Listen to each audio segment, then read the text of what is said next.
Parque Block Rock Place, um parque aqui na região de Connecticut, né? Entendeu? E é nessa região tão tranquila e gostosa, né? Com esse barulho de água, né? É que nós vamos gravar o próximo vídeo. Deus abençoe a todos.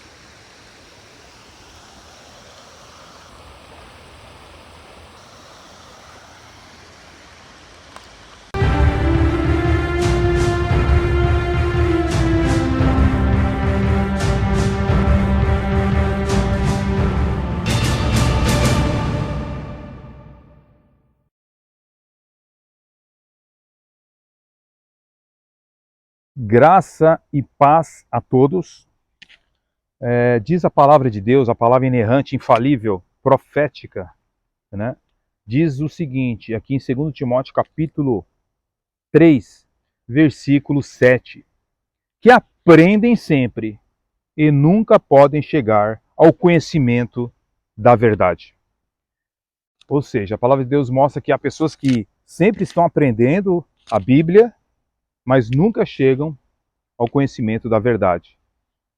Bem, diante disso que nós estamos afirmando aqui, podemos entrar num assunto que praticamente eu vejo como inédito. No Brasil e talvez aqui nos Estados Unidos. Eu vou falar um pouco com vocês sobre David Daniels, ok? Quem é David Daniels? Olha, pessoal, é o seguinte, eu fui pesquisar na internet, mas tem duas pessoas com o mesmo nome. Então, para não cometer algum tipo de injustiça, eu vou deixar para outra ocasião falar mais sobre o criador desse sistema, tá bom? David Daniels. Eu vou ler aqui um pouco sobre o seu livro, né?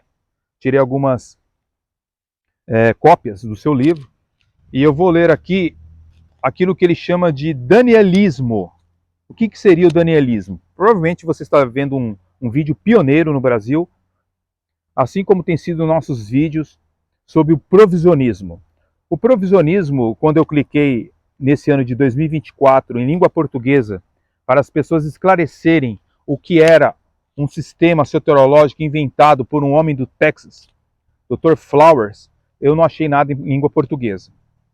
Então, da mesma forma, o danielismo, talvez nós sejamos o primeiro vídeo em língua portuguesa explicando um pouco sobre esse sistema teológico, né? Que, do meu ponto de vista, não merece crédito, porque se trata de mais uma tentativa de tentar fugir do que a Bíblia diz, certo? Estão dando distorções daquilo que a Bíblia diz, daquilo que a Bíblia fala sobre eleição, predestinação, doutrinas da graça. As pessoas tentam fugir disso de alguma forma e de alguma maneira. Ou dando uma nova interpretação, ou achando uma nova interpretação, dizendo-se detentor e sendo mais sábio do que todos esses 2000 anos de igreja, de todos os teólogos. Essas pessoas estão reinventando a roda. Bem, diante disto, eu vou tratar um pouco com vocês sobre essa questão do danielismo, que é essa nova versão soterológica que começa a fluir através de um livro aqui nos Estados Unidos da América. E o livro que está aí na tela é esse livro que surge por David Daniels. Bem, começando aqui a tratar desse assunto, o autor, David Daniels, ele diz o seguinte: o que fez a mudança? Bem, voltando a 2002, recebi uma série de visões e 7 dias de revelações relacionadas a essas visões que abriram minha compreensão do reino sobrenatural e o nosso papel em governar e reinar com Jesus como a igreja do último dia, sobre o qual publicarei em breve. Foi esse encontro, embora subjetivo, que testei nos últimos 16 anos com a autenticidade objetiva da palavra de Deus. Bem, já começamos mal aqui, né? Já começamos mal. David Daniels, ele, em vez de começar pelas Escrituras, tentar se substanciar nas Escrituras, ele alega ter tido revelações por volta do ano de 2002. Século difícil, hein? A partir do ano 2000, as coisas só pioram, né? É lógico, a Bíblia profetiza sobre essas questões. A apostasia virá primeiro e depois o homem do pecado. Então, as coisas não vão melhorar em questões de interpretação bíblica, teológica e tudo mais. Mas ele já começa mal dizendo que teve essa visão aí, 3 visões e 7 dias de revelações. Meu amigo, já está desacreditado só no início do seu livro, tá? Já está desacreditado, né? Então, ele fala aqui que o que é mensurável na oferta livre do Evangelho, ou oferta bem intencionada do Evangelho, não é o ensinamento de que a igreja deve pregar o Evangelho a todos e deve chamar todos os ouvintes à fé em Jesus Cristo. Mas o erro da doutrina da oferta, pela qual um homem reformado deve repudiá-la, é o seu ensino de que a graça de Deus em Jesus Cristo. Mas como? Como conciliar isso com a verdade? Né? O que é mensurável na oferta livre do Evangelho, ou oferta bem intencionada do Evangelho, não é o ensinamento de que a igreja deve pregar o Evangelho a todos. Veja bem, nós devemos entender que eu e você não sabemos, presta bem atenção, se a doutrina reformada ela está correta, nem eu e nem você nunca saberemos quem são os eleitos de Deus. Basta que nós venhamos a pregar o Evangelho e Deus converterá os corações daqueles que são chamados por Deus por seu decreto. Então, não cabe a mim saber quem é e quem não é eleito. Cabe a mim pregar o Evangelho para todas as pessoas. Essa é a grande charada para entender que a teologia reformada ela nunca pregou o não ide pregar o Evangelho. Aliás, os pentecostais podem observar no livro Heróis da Fé que mais de 80% que estão ali no livro Heróis da Fé eram reformados. Aqueles que não acreditam em visões, opa, tá aqui um, eu não acredito. Para aqueles que não acreditam em visões, o que é bastante compreensível por causa dos muitos embustes encontrados nos círculos cristãos, eu digo que o Senhor chama os fiéis para testar tudo. Eu não acredito nessas visões, nessas revelações, tá?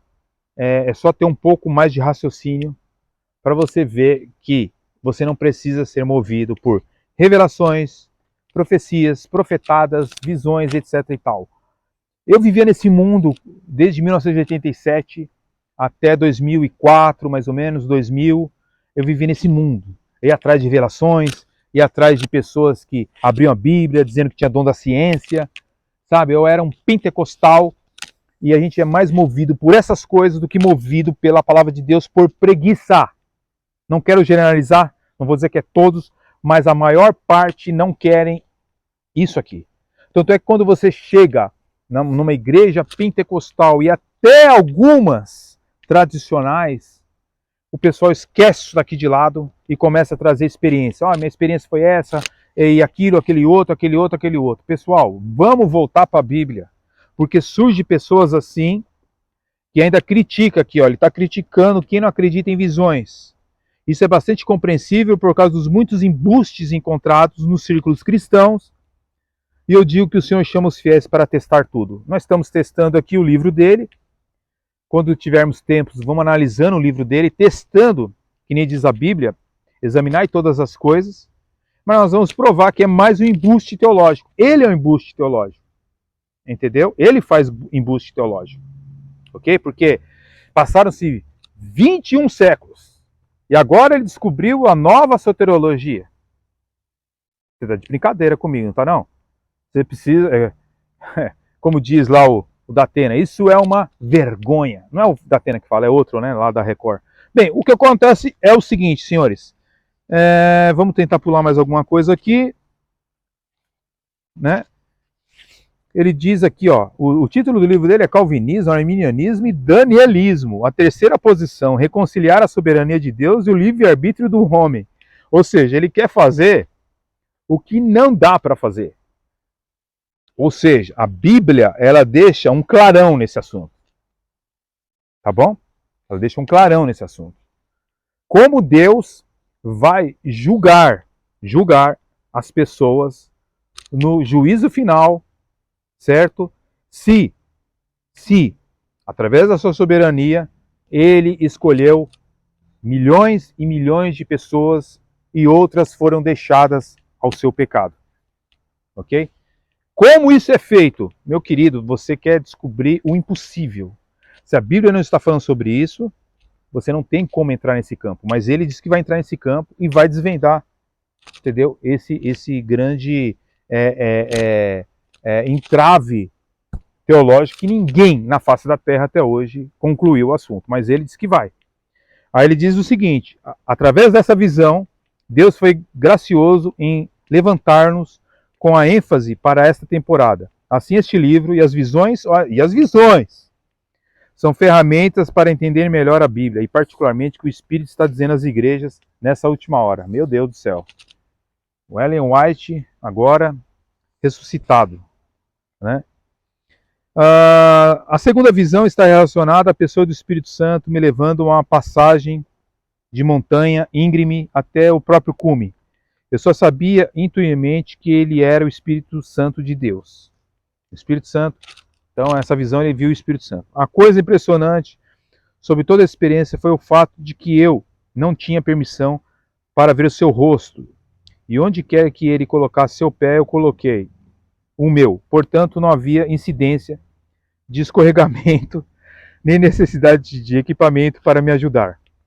Ao chegar no cume daquela montanha, foi-me mostrada a humanidade perdida, cambaleando e andando sem rumo, sem piedade, repetindo a loucura do pecado como homens bêbados sob algum feitiço, certamente feitiço de Satanás. A coisa incrível sobre toda essa jornada para cima foi o fato de que havia muitas pessoas tentando escalar essa montanha por conta própria e podia-se ver lotes de alpinistas cansados se aposentando de uma missão tão árdua. Para mim foi uma brisa. A mensagem foi muito clara de que as igrejas dos últimos dias será totalmente energizada pelo Espírito Santo para essa última temporada. Aqui no chamado em face, o Pai está chamando a igreja para entrar no cume da glória. Os celestiais ocupar essa posição enquanto estamos sentados com Cristo e colocar o tapete vermelho e trazê-lo de volta em arrebatamento. Bem, conclui então a sua introdução do livro. Tão claro quanto qualquer outro, já visto pelos olhos humanos, fluiu para a terra e ao tocar a terra purificou-se a pequenas poças de água lamacenta que estavam por toda parte, produzindo um lago cristalino. Essa visão correspondente muito bem a Ezequiel capítulo 47, há uma pura unificação chegando. O julgamento deve começar pela casa do Senhor. Aqui, o chamado da face da chamada é entrar em unidade se quisermos ser arrebatados, pois ele é vindo. Não vindo com o corpo dividido e fragmentado. Por unidade, não me refiro a nenhum movimento ecumênico, mas sim a unidade da verdadeira noiva de Cristo dentro das igrejas protestantes. Senhores e senhoras, para concluir, nós lemos aqui a introdução do seu livro, o livro de David Daniels. Um livro que tenta trazer um novo sistema teológico, ou se não for um novo sistema teológico, é uma tentativa de explicar, biblicamente, a soberania de Deus e a liberdade do homem. Tá? Então, o que ocorre? Ele descobriu a roda através de visões e revelações e não das escrituras. Olha que coisa sensacional. Tá? Somente uma pessoa que não conhece a Bíblia, que não tem convívio com as escrituras, não tem discernimento espiritual, pode pegar um livro desse e abraçar como verdadeiro. Tá? E aqui ele diz que que vai haver uma unidade chegando, tá?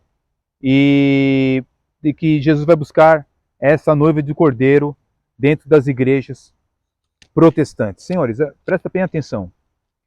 Eu já fui acusado por algumas pessoas de que eu estou dividindo o corpo de Cristo. Tá? Que esse canal nada mais é do que fazer divisão no corpo de Cristo, que eu vou responder por isso. Senhores, se eu tiver que responder a Deus porque eu estou defendendo a verdade bíblica, cristalina, autêntica, a soteriologia verdadeira, então não só eu vou ser condenado, mas todos os ministros de Dort hoje estão no inferno. Entendeu? Os crentes que expulsaram, né, os pastores sinergistas da Holanda estão todos no inferno. Calvino provavelmente estará no inferno. Bucer está no inferno. Lutero.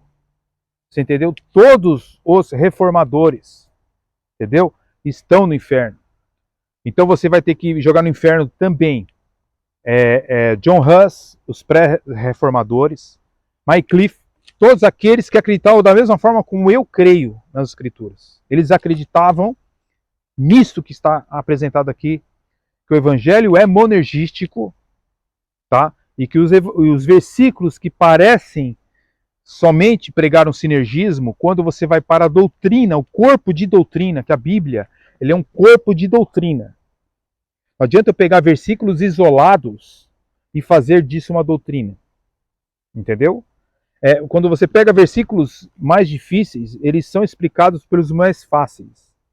Então, o sinergismo que existe na Bíblia é decorrente a uma ação primária de Deus no seu coração.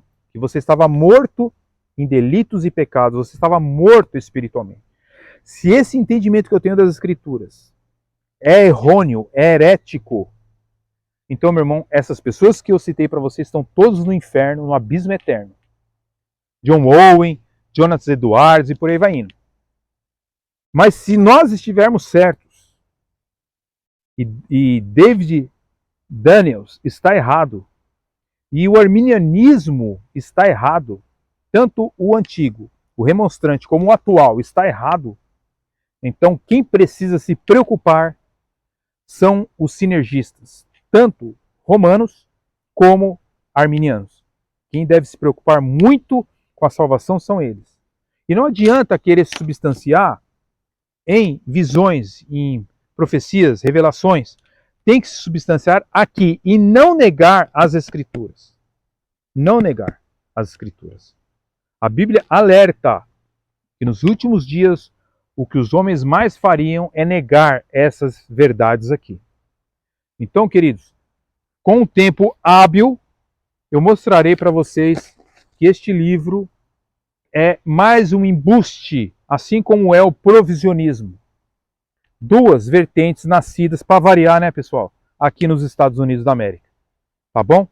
Então, quando eu não vou dar sequência sempre, vai ficar assim, tipo 10 estudos sobre esse livro, porque eu não tenho tempo para isso atualmente, senão eu faria. Mas eu mostrarei para vocês e sempre colocarei na playlist, aí você pode buscar na playlist o vídeo 1, 2, 3, 4, 5, mesmo que no próximo vídeo eu mudar de assunto, você busca na playlist e vai estar lá a sequência de raciocínio sobre o que estamos falando, tá bom? Deus abençoe grandemente as vossas vidas e até o próximo vídeo. Deus abençoe.